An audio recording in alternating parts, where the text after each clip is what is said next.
RTV app వార్తల్ని క్షణాల్లో చదివే అవకాశం ఉంటుంది. ఒక న్యూస్ పేపర్, ఒక టెలివిజన్ ఛానల్ మీ చేతుల్లో ఎప్పుడూ ఉంటాయి. నేను మీ కొల్లకుంట వడ్డే నాగరాజు. ఈరోజు బహుజనులకు రాజ్యాధికారమే ముఖ్య లక్ష్యంగా దూసుకెళ్తున్న బహుజన సమాజ్ పార్టీ నుంచి హిందూపూర్ పార్లమెంటు స్థానానికి నేను నామినేషన్ దాఖలు చేయడం జరిగింది.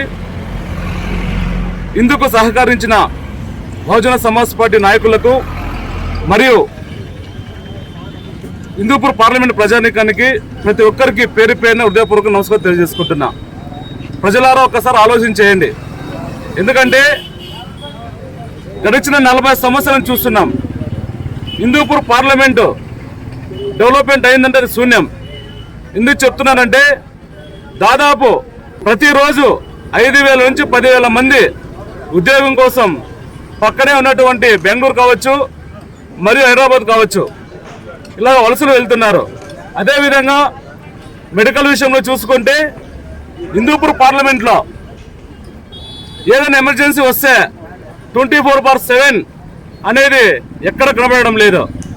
సో ఇవన్నీ మనం సాధించుకోవాలంటే ఇప్పుడు జరిగిపోయే 2024 సార్వత్రిక ఎన్నికల్లో ప్రజల పార్టీ బహుజన సమాజ్ పార్టీ అయినటువంటి గుర్తు ఏనుగు గుర్తు మీరందరూ అమూల్యమైన ఓటు వేయించి హిందూపూర్ పార్లమెంట్లో పోటీ చేస్తున్న ఎమ్మెల్యే అభ్యర్థులను మరియు ఎంపీ అభ్యర్థి అనేటువంటి నన్ను అఖండ మెజార్టీతో గెలిపిస్తారని చెప్పేసి ఈ సందర్భంగా తెలియజేసుకుంటున్నాను. ఈరోజు బహుజన సమాజ్ పార్టీ శ్రీ సత్యసాయి జిల్లా హిందూపూర్ పార్లమెంట్ నియోజకవర్గానికి కొల్లకుంట నాగరాజు వడ్డేర సామాజిక వర్గం బీసీ బిడ్డ నామినేషన్ దాఖలు చేయడం అయినది. ఎస్సీ ఎస్టీ బీసీ మైనార్టీలకు ఇది సువర్ణ అవకాశము. ఆంధ్రప్రదేశ్లో ఏ రోజు కూడా 2 పార్టీలు అధికారాన్ని చేపట్టి అభివృద్ధిని శూన్యం చేస్తున్నారు.